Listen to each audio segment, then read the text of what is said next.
Ok, du coup nouvelle vidéo.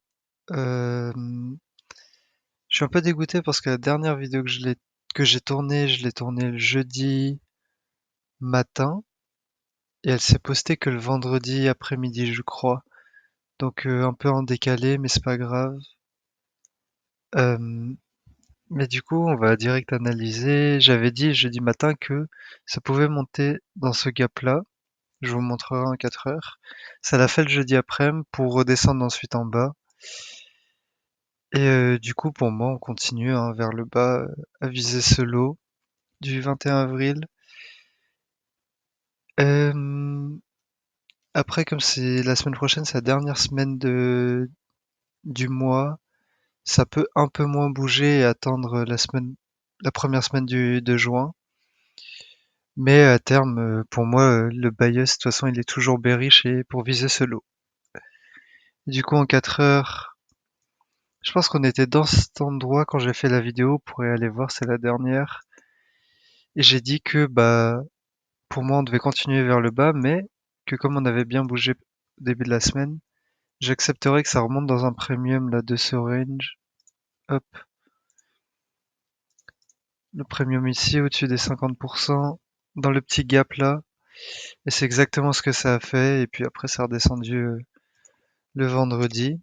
J'ai pris aucun trade jeudi-vendredi pour être honnête. Comme j'avais eu un très bon début de semaine, autant attendre la prochaine et voilà. Et puis de toute façon, après 2-3 jours où ça bouge bien, il y a toujours un risque.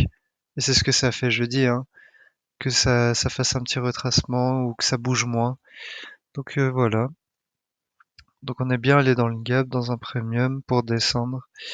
On a pris le lot que j'avais noté et puis on est proche de l'objectif du deuxième objectif là que j'avais noté, les petits equal lows.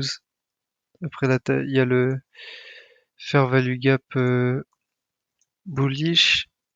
J'aimerais bien que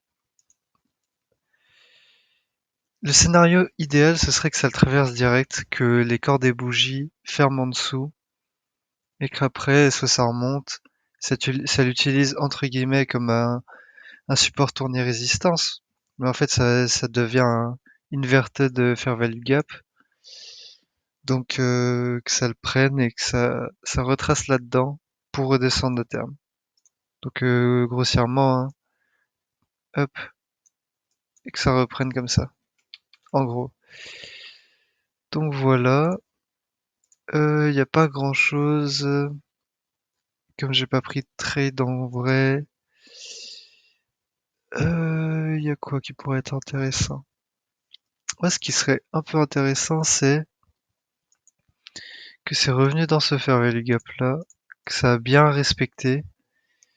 Ce qui est bien, j'aimerais que les fair value gap créés là au-dessus, ils soient jamais touchés. À part si la semaine prochaine ça fait un peu ce que j'ai dit, ou en mode ça bouge pas trop.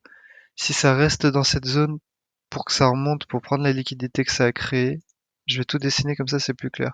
Si en gros ça fait ça, le lundi, même toute la semaine prochaine, et qu'ensuite ça monte dans ce fair value gap pour prendre la liquidité au-dessus et que ça redescende après, ça c'est acceptable. Mais si ça crée pas de liquidité ici et que ça remonte direct, c'est juste que c'est un scénario que j'aimerais un peu moins, mais c'est juste ma préférence. Donc j'aimerais juste que lundi ça prenne ce lot direct. Une fois que ça a pris ces equal low là, peut-être ça va retracer et attendre la semaine prochaine parce que dans 2 semaines, il y a le NFP, le vendredi le premier vendredi de chaque mois, il y a le NFP. C'est le vendredi à 14h30 heure française.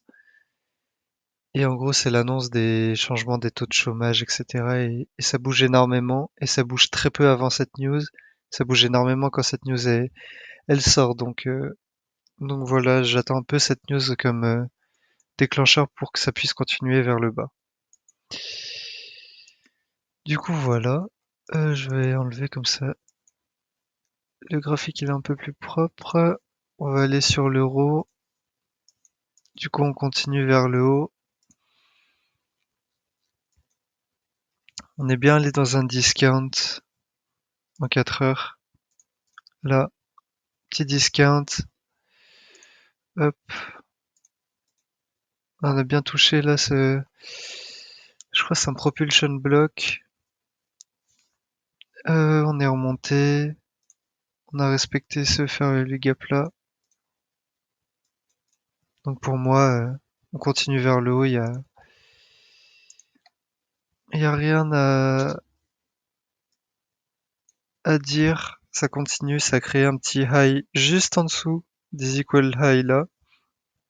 Donc encore plus de liquidité. Et puis pour moi, on va continuer vers le haut, hein. À terme, hop, ce, ce high aussi, comme ça. Et puis voilà, hein. Puis là, on voit bien que ça crée des fair value gap pendant la session asiatique. C'est revenu dedans. Je crois qu'il y avait des news vendredi. Honnêtement, je m'en souviens plus. Comme j'ai pas tradé, je regardais même pas trop les graphiques. Mais c'est redescendu dedans, dans les fair value gap. Ça a pris la liquidité que ça a créé pendant la session de Londres. Et puis ça continue un peu vers le haut. Ça a pas pris le high. Ça a juste clôturé la semaine. Donc, euh, donc voilà, je vais voir si en vrai.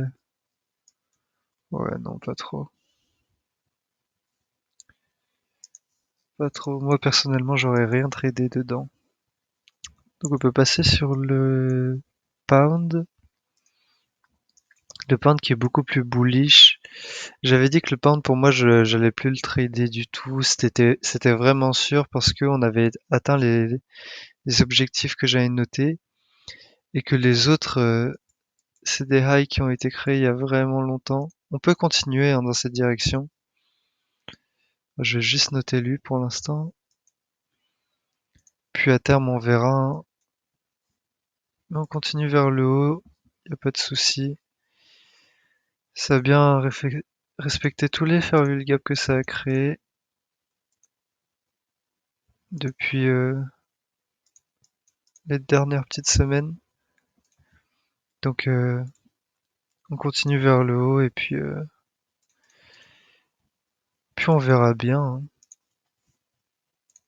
Je traderai personnellement pas lundi pour voir parce que la semaine prochaine c'est une semaine où il y a assez peu de news. Je crois, je vais vérifier.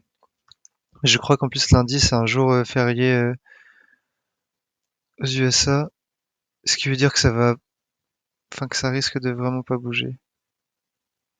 Hop. Alors, ouais, la semaine prochaine c'est jour férié en Angleterre et aux US.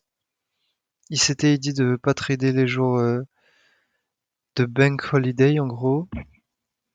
Et moi je le fais pas non plus parce que vous verrez juste observez hein, mais ça bouge vraiment pas trop. Les jours comme ça et c'est vraiment ça prend de la sell side, de la buy side, ça bouge pas trop dans un sens souvent ces jours-là donc ne tradez pas lundi, c'est juste un conseil. Après vous faites ce que vous voulez si vous savez déjà trader. Ne changez rien hein, si vous êtes déjà rentable. Et du coup sur le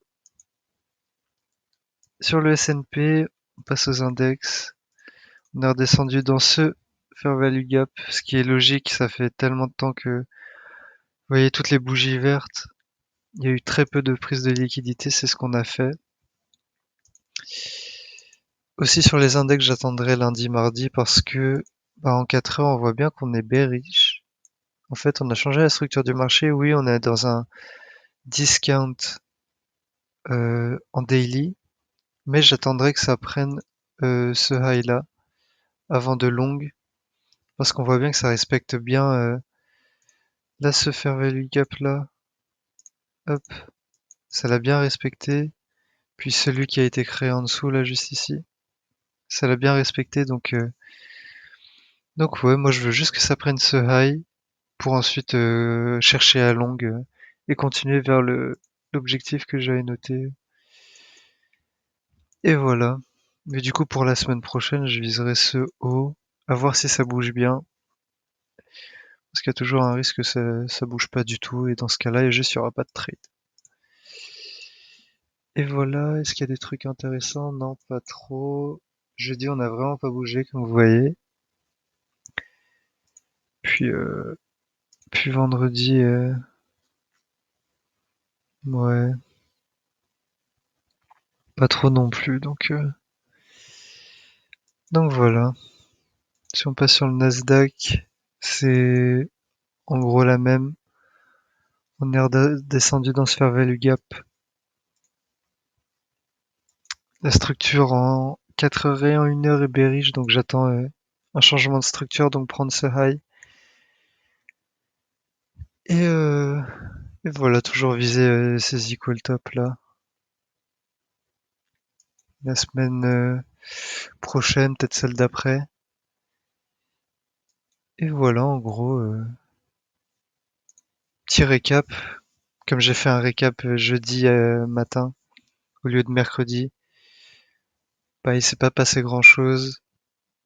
Et puis voilà, on attend la semaine prochaine. Je traderai pas avant, je dirais mardi après-midi peut-être. Juste à voir ce que ça fait. Et puis les BIOS ils changent pas. En tout cas, pas pour l'instant. On est toujours bullish sur tout et bearish sur le dollar. Et du coup voilà.